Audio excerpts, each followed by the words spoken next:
Jen, welcome to my channel. Today's video I want to make about electrolytes. So during periods of my life in the last few years, I have been exhausted and I never knew exactly all the reasons why. Now, one of the reasons why I had low anemia, because it got to the point where it's like I'd experienced some really challenging people and times. And when I was recovering at home after those experiences, like I could not get up off my couch. I was exhausted. I couldn't even do like a sink of dishes.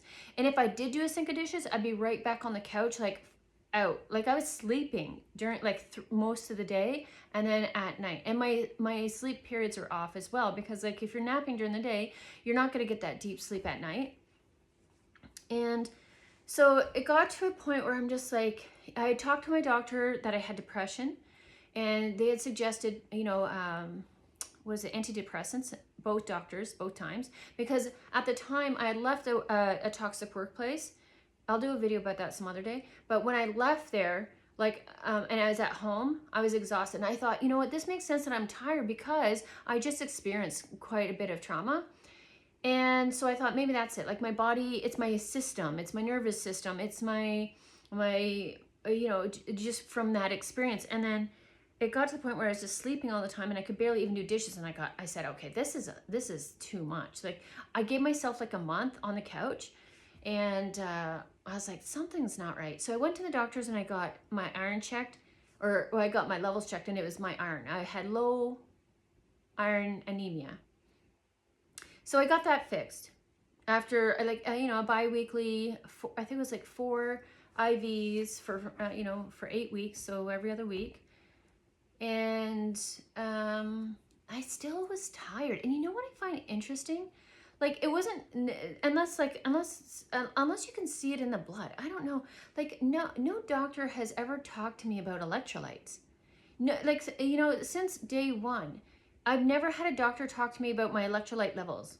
So I find that really odd. Like, you get cholesterol stuff, your cholesterol taken. Like I've had high cholesterol when I was like 120 pounds. Like, so to me, high cholesterol, that's the assumption that, like, I assumed that with like people that were overweight, like high cholesterol says you're eating too much food and you're not exercising enough. But I'm like, I exercise a lot. Why is my cholesterol so high? And that was this is prior, but like recently I was so tired and I'm like, okay, what is going on here? And so I started to think, okay, I'm like, maybe I just need to exercise. Like I'm tired, maybe I just need to exercise. You know how they say, like, you know what, like you're tired because you don't have the energy, because your body, like you don't have the muscles. So once you get the muscles, maybe you're not so tired. Like exercise gives you energy. That I've heard that. So I'm like, okay, let's do that. So, and I wanted it because like I'd been worked out before, and because of this, what I've been through over the last, I would say, I don't want to say 8 to 10 years because it's been more than that, but like the big stuff really, when big stuff is happening, like you can't just blame it on life anymore. That's what I'm talking about. And so I'm like, okay, I'm going to start working out. That's going to give me the energy. Maybe that's what it is. Like, maybe I'm just in this like low mode, maybe I'm lazy right now. Maybe I'm lazy. And because I believe in, like, what you can get in patterns. And so because I've been in depression for the last, I would say at least the last few years, but if I was to be honest, I would say since I was a teenager, I feel like I've been struggling with depression on and off. And because I would come home after school, I would literally just fall asleep in my room. After school in high school, I would, like, when I was younger, I'd play outside. As a teenager, people don't play outside anymore. So I would just, I would just come home. I wasn't social. I didn't have friends. And so I would just fall asleep in my room to the most depressing love songs. I think it's 97.5 at that time, love songs. It was so depressing. But that's what I would do. And so this now in the present, I'm like, let's start working out. So I was like, okay, I love Taebo. Taebo gets me up and going. It's motivating. He talks you through it. He keeps you going. He gives you options. Like if you're tired, just walk it out instead of sitting down. I like that. And so I would do that. And then like, I would be out for like a week just from that. Like my muscles are so sore. So I'm like, okay, muscles, what does that have to do with things? So I started looking into this. And like, from what I understand, like the magnesium helps you relax And so that's another thing I read is like magnesium helps you relax. And I had a lot of tension in my neck, but I also associated like neck pain because I was sleeping on the couch for so long. You know, I would have neck pain, but then I had left lower back pain, like a hip lower back pain. And so I'm like, okay, so like every time I fall asleep on the couch, I get neck pain, so I have to stop falling asleep on the couch. But now I look back and I'm like, well, if I was low on magnesium, that can cause stiff muscles from what I understand. So I feel like at that time, like when I'm working out and my muscles are that sore, like, yes, I have not worked out in a long time. Like throughout the last few years when I was dealing with this sexual harassment in the workplace and like the mean girls and like the gang stalking and all that stuff, it was hard to work out because I was in survival mode and I was literally just trying to focus on my eating in order to, you know, to eat healthy. So then I'm like, okay, so now I gotta look at my magnesium. And then I also think potassium, that's like the builder of muscles, right? So if I don't have potassium, now the only problem I found was like, you know, I was trying to get these in the foods that I wanted. You know, like I'm trying to eat healthy. I don't really enjoy the supplements because I feel like I'd rather get it through food. But I was bloating. I couldn't even get enough food in my body. Like I'm still struggling right now to get like if I were to get the calories that I'm requiring based on my age, my weight, and my activity levels, like I think my intake yesterday was like 900 calories. I think I had around 80 grams of protein. So I'm focusing on high protein to get that in. And then I try to have veggies like to, you know, bring that in. But yeah, so it's still hard. So here's the thing about electrolytes. So this is the interesting thing. So you need the magnesium to relax your muscles after you work out the muscles, and then the potassium is helped to rebuild as well. So those kind of, I think, work part and parcel. Like this is just something I'm Googling. I'm a Googler. I'm not a professional, okay? So like if you need more information, you go get it. But I just think it's interesting that even when I was depressed and laying on the couch, I just find it interesting that doctors don't talk to you about anything. They don't talk to you about what you're eating. They don't talk to you about like make sure you get your electrolytes in. They don't say make sure you get, you know, it's just the first thing they say is like, okay, let's get you on some antidepressants. What? Like that's such an odd, if someone came, and now he's not a psychologist, he's not a therapist, he's a walk-in family doctor. He's a general practitioner. But still, I just find it odd. Like I feel like that's still in his area that, I don't know. And maybe it's not, but I still think it's odd. And then I also looked at, okay, I have a lot of bloating. And I used to think that, and I'm not saying it's not from the trauma. It definitely could be like PTSD, like the bloating, because when I was in that environment, I always felt like I had to have a shield up. Like I always had to protect myself because there's so many people that had it out for me. It's like one turned into some, and like these people weren't asking my side of the story. They didn't care because it's almost like they felt like if they don't fall in line with these people, they could be next. And I think that's such a cowardly way to live your life. And I think that's why we're in the problem that we are now in society. It's like it's a gross way to be living your life. Like I need to protect me and mine. Like I understand that to a certain degree, but in some ways I don't. You know, like I'm not gonna put my child in harm. But if I see something wrong, I'm gonna run into there and I'm gonna be like, what the heck is going on? I'm just not that person to be like, you know? Now, if someone's struggling, I no longer offer advice. It's not received well. Offering advice without being asked is like trying to pet a feral cat. I no longer do that. I've learned my lesson. So anyways, let's back to electrolytes. So like, here's the thing. So bloating can also cause or be caused by a lack of chloride in your stomach, because chloride, I've wrote this down, chloride is essential for digestion because it is a key component of hydrochloric acid in the stomach, right? So this acid breaks down food, particularly proteins, activates digestive enzymes, kills harmful bacteria, and helps with nutrient absorption. So like I was so tired because I felt like I wasn't getting, like you could take whatever you want, but if you're not absorbing it, it's like you could eat as healthy as you want, but you're not absorbing it. So so when you're bloated, that's your body saying something's off here, right? And I also associate bloating with if you're bloating, it's not just if you have low stomach acid, but I also believe like if I'm bloating when I eat certain, me and dairy are not friends. I can't eat dairy. You know, certain refined carbs, I can't eat that. That bloats. That bloats me. And sugar. Well, sugar's more constipating because it's a diuretic, but I don't do well with those items in my body. And so like some of those things, they cause bloating because they cause constipation, because that's what they do. Like sugar's like a binding agent in a way, right? Like you add sugar to things to like to thicken it up, if that, like it absorbs moisture. Okay. So low chloride can lead to bloating, reduced appetite, and indigestion. So the primary source of chloride is dietary salt, but it is also found in foods like tomatoes, lettuce, celery, and olives, right? So low sodium occurs when water in the body dilutes sodium, or sodium is lost faster than it can replace it, right?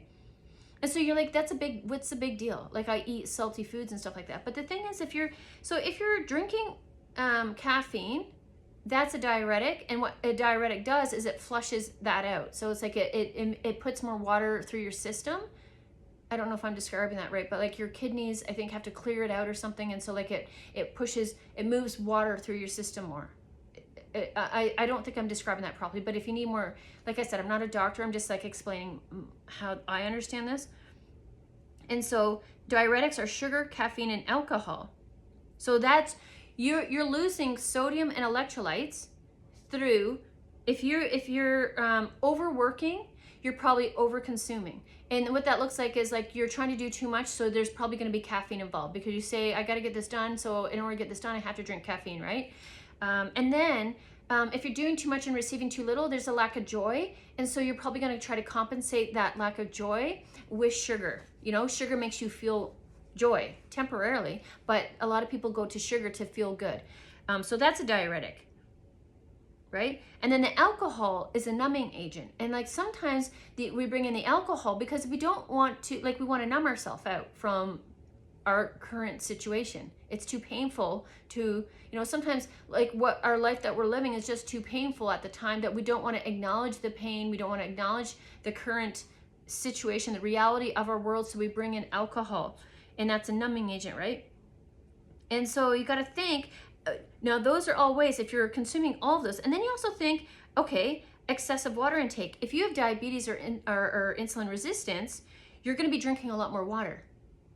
So now drinking too much water is also diluting that sodium, right? And then you got to think, if you've experienced like a trauma and betrayal and a loss, a shock, that's going to cause depression. And what depression is an overload of things that are happening, and we can't process it. So it's like weighing us down, like, you know, weighted bags. And so we have to look at each of those weighted bags and be like, why am I feeling so heavy?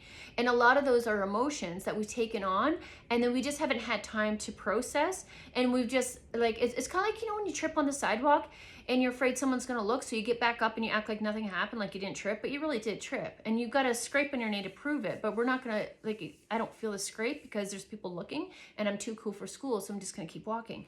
That's what happens when your pride and ego is too heightened, where you're not able to like acknowledge, like, that hurt.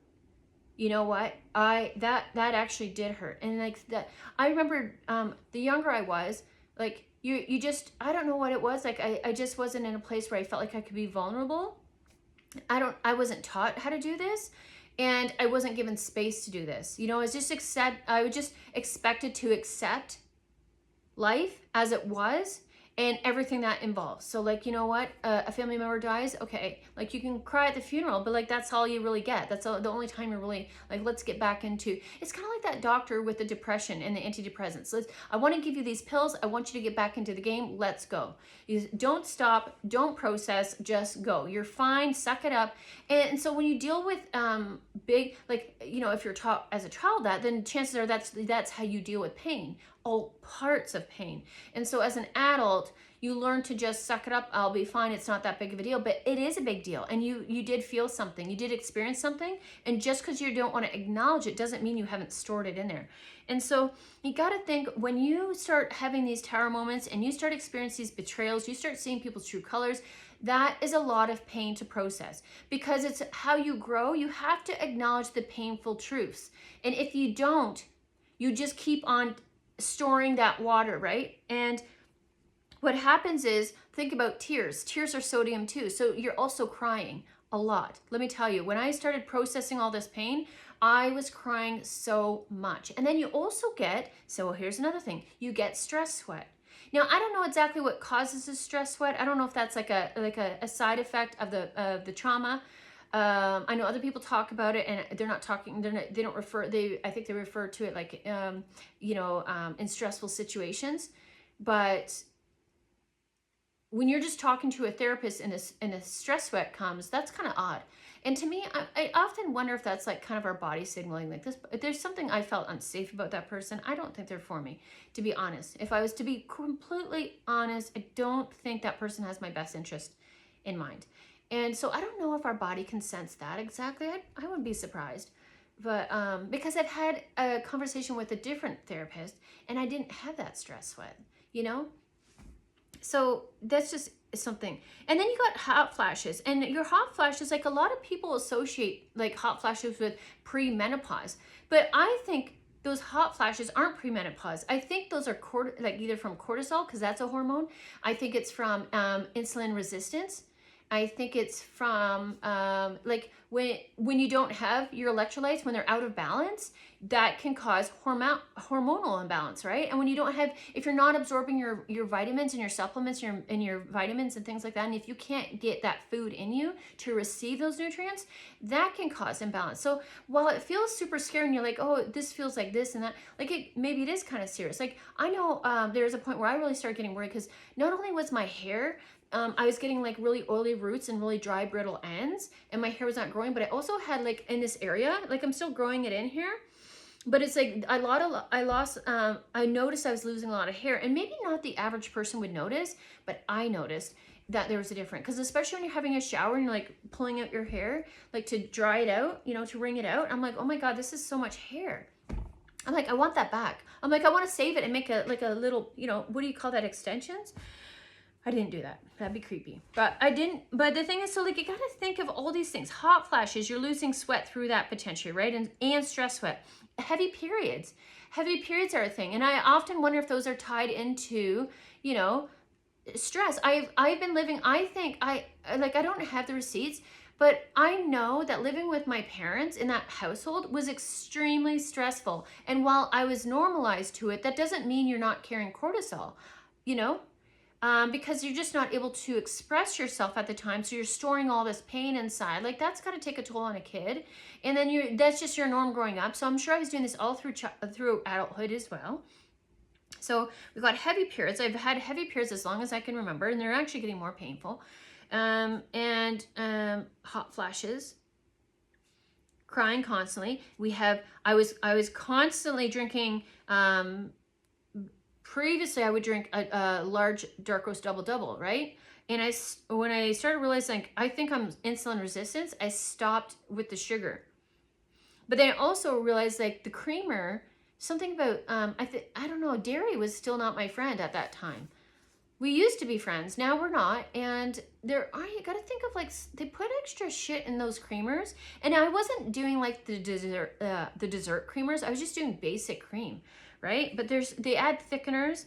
And so I don't think my system was resorting well to that. And I haven't had a drink since, I think it's like 2022, the Christmas, I think that's when I have had my last drink of alcohol.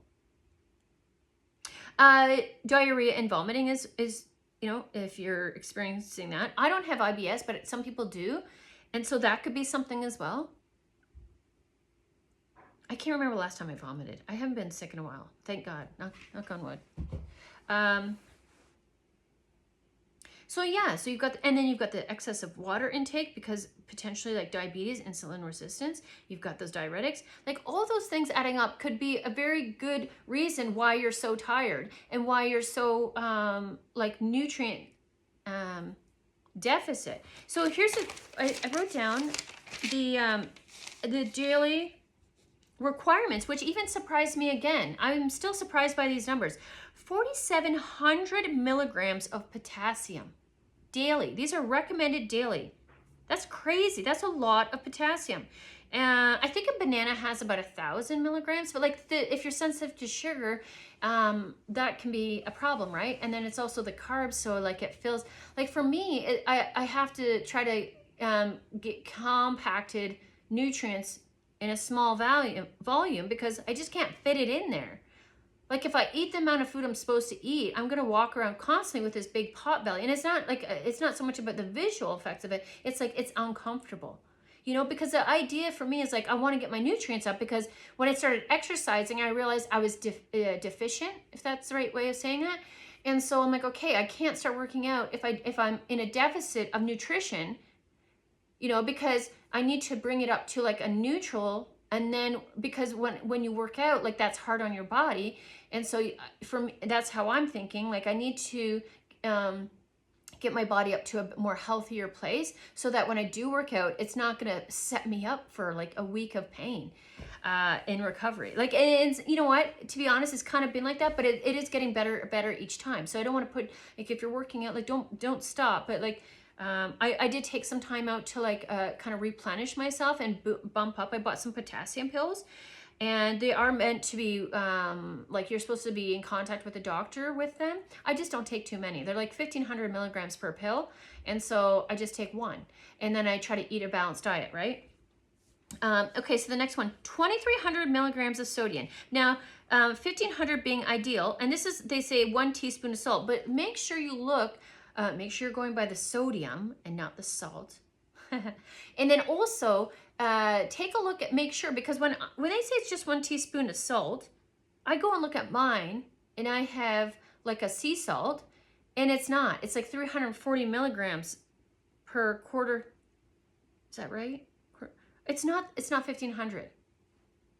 So be sure to check your labels, okay? And so, and we're gonna get back to that too. We're gonna come back to that, okay? So, and then for calcium, you're meant to get 1,000 to 1,200 milligrams of calcium. And you gotta be careful with this calcium, because I think what it is like you can't take calcium and iron at the same time because they fight for absorption. So be careful with that. And then magnesium is 310 to 420 magnesium, or milligrams of magnesium. Now I'm taking sleeping pills because I keep waking up at 3 a.m., which I think is like, because I'm trying not to nap during the day. But when I work out, it's hitting my body so hard that I'm like, I'm tired. And so even if I work out today, tomorrow will be a nap day, because like when, potentially, hopefully not, because I did yoga today for the first time ever. So like when you work your body out so hard, the idea is like you want to bring it down soft. And so like I'm meant to do, if I'm gonna do the Tai Bo, because I love the Tai Bo, but it's really, you know, it really knocks my body out. I have to partner it up with stretching and yoga. That's the deal I've made. Okay, and so like, and the magnesium, so I'm also taking sleeping pills. They're natural. They have like tart cherry in them. They have lemon balm, I think it is. They have magnesium and tryptophan or something like that, I think. But then I take that half an hour before I am ready to go to sleep. But I also am taking, especially when I work out, 3 200 milligram magnesium pills. That's just me. Now I might have to be like, once I catch up on my magnesium, that could actually still make me tired. So I gotta be careful with that. And I'm just doing this myself. I'm not saying you have to do this. This is just how I'm doing it. Okay, so back to the numbers here, right?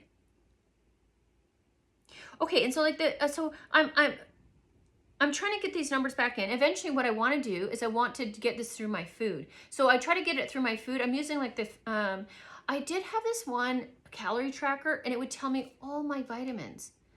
But then I put, I don't know who's outside. I put this one item in, and it's like, you know, seafood, like mussels and oysters are really high in iron. And that's what I'm looking at, because, and you got to think, okay, so like, if you're trying to get iron, which is not an electrolyte, but it's important for your energy and things like that, you got to be careful, because there's heme and non-heme. Non-heme being from plant-based, and heme being from animal product, right? And so you got to think, so let's just say, heme iron, you're going to absorb 25 to 45% of the number that you're consuming, right? And then so non-heme, you're only going to consume or absorb 15 to 25%. I'm just guesstimating on those. I'm pretty sure I'm close to those. That's what I remember when I read it. So don't hold me to that. But like, you know, do your own research if you have to. And so, and then the thing with non-heme iron, you have to, from what I understand, is you also have to, and I don't know if this is the plant, or sorry, I don't know if this is both heme, like heme, non-heme, but from what I understood is like when you have the plant-based one, you need to take it with vitamin C in order for it to actually be absorbed. So there's a lot going on there. So if you have absorption issues and you're bloated, I don't know who's banging around in there. Then you got to think you're also probably not getting those numbers in. So, okay, so now here's the other interesting fact. So, you know what? It's nice when they make things universal. I love universal things because you can apply it everywhere. You know, I'm in Canada, you could be in the US, you could be in Europe. And like, wouldn't it be nice just to have everything universal? That would make everything easier. But that's not what's happening here. And so the same goes for electrolytes. So I'm not sponsored by these. I just use them. The LMNT electrolytes. When I started going on carnivore, this is when I started using these. And actually, I didn't like them then because I was just drinking them in water and they're just too salty, and I just needed to add more water. But I also didn't like. They mix okay. I prefer to put them in my coffee. Like, I don't have coffee, but herbal coffee, and I drink herbal coffee with the Ticino, and I add the protein milk, nut milk of cashew and almonds, and I really like that. And so like you can have your cup, but you're also getting electrolytes, right? And you're still getting your comfort cup of coffee, which is nice. It's not caffeine, so it's not a diuretic. It's a prebiotic, which is good for your gut. I'm also taking fermented veggies and fruits probiotics instead of the lactobacillus or whatever, like, which is based from a dairy product, because I can't do dairy, and so I find I still get bloated when I have those probiotics that are pulled from dairy products. So I do the fermented veggies and fruits. Okay, so these have 1,000 milligrams of sodium, 200 milligrams of potassium, and 60 milligrams of magnesium. And there's no sugar, but they do have stevia, and they're not bad. I don't mind the flavors, but I think next time I might do like a no flavor. So I don't know. Sometimes it's nice, but sometimes I don't feel like raspberries. I mean, I know that's weird to say, but sometimes I just don't want raspberries in my herbal coffee. So now these are different. This is the Aussie Trace Minerals, and I like these because these don't have flavor. They don't have anything added. They do taste a little salty.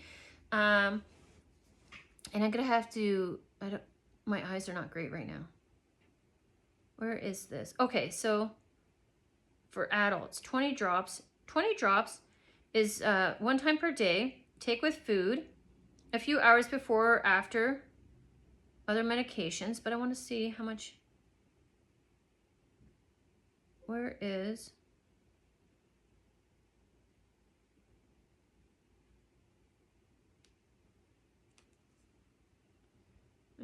Oh, here we go. Okay, each 20 drops is seawater, providing 0.1 milligram of calcium, 102 milligrams of magnesium, 45 milligrams of potassium, and 40 milligrams of sodium. You know, 40 milligrams of sodium compared to 1,000. So I just assumed electrolytes are electrolytes.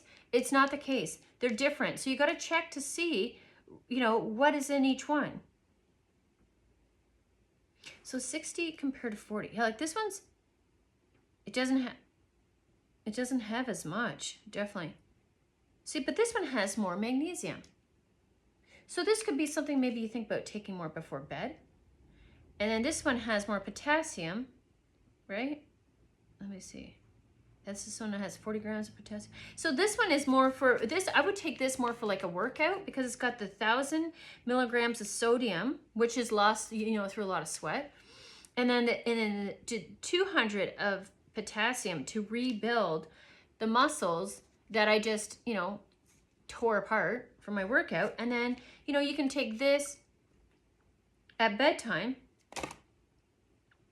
or you can take it in pills. It doesn't matter. It's just something to get you thinking about electrolytes and how actually like they're the building blocks of our body. And I just don't feel like there's enough conversations happening about it. And I don't think people like I said, I have never had a doctor talk to me about my electrolytes. And even I've had a situation in the past, and I'll do a story about that later, but where like nutrition should have definitely been brought into the conversation, and it was never brought to the table, which is just, even as a general practitioner, you still have a responsibility to touch on some of these subjects, or at least guide your patient into the right direction, as opposed to leaving them with no answers at all.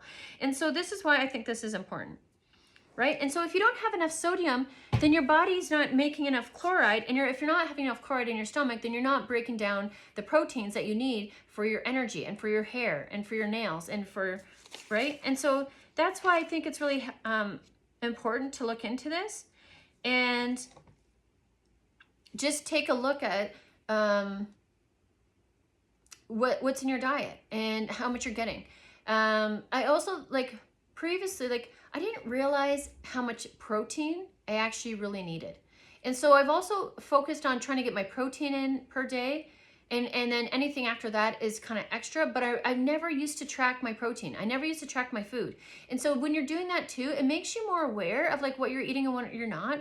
And like maybe there is also, I think her name is Lily Kane. She used to do carnivore, but now she's like, she just high protein and low produce.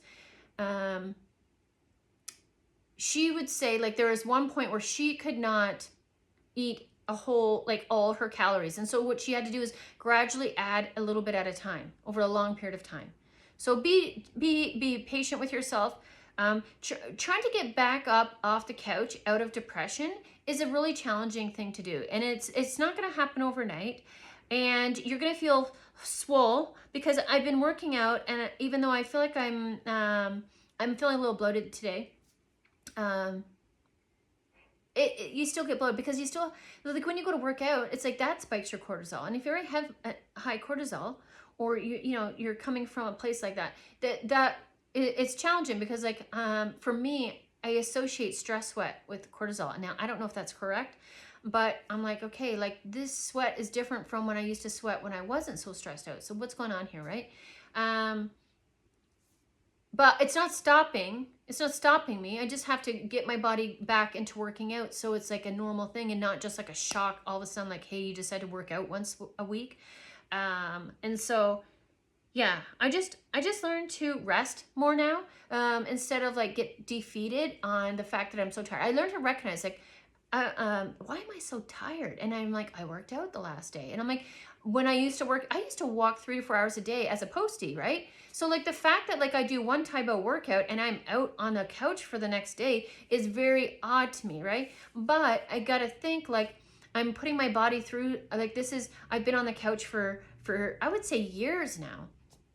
Like, well, I've been at jobs for 2 years, and then I was off for a year, and then I went back for like from April to August at another job, and then I had to leave that job, and then I've been resting since then. So like I've been resting quite a bit because of the experiences that I've been experiencing and I've put through, and so it's, when you're experiencing all those traumas, your first, like you're in survival mode, your first idea isn't to like, hey, I gotta go work out. And if I did move, I would try to walk during the day, but the walking is nice. It's nice to get up and get momentum going, but the walking isn't going to be enough.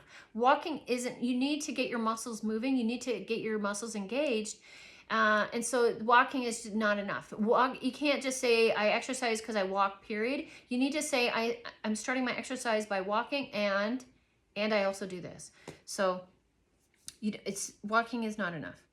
Okay, so I'm gonna end that video there. I hope that was helpful. So be sure to check into this, be aware of like how many electrolytes you could be using. I don't think there's a way to measure it, but just be aware if you're experiencing depression, and if you're, going through all these things, and if you have all these other things that you're taking in, that's all could be affecting your energy levels and your ability to recover when you're trying to get back up into the exercise again. Okay, so thank you for watching. If you found this helpful, be sure to like and subscribe, and I will see you in the next one. Take care.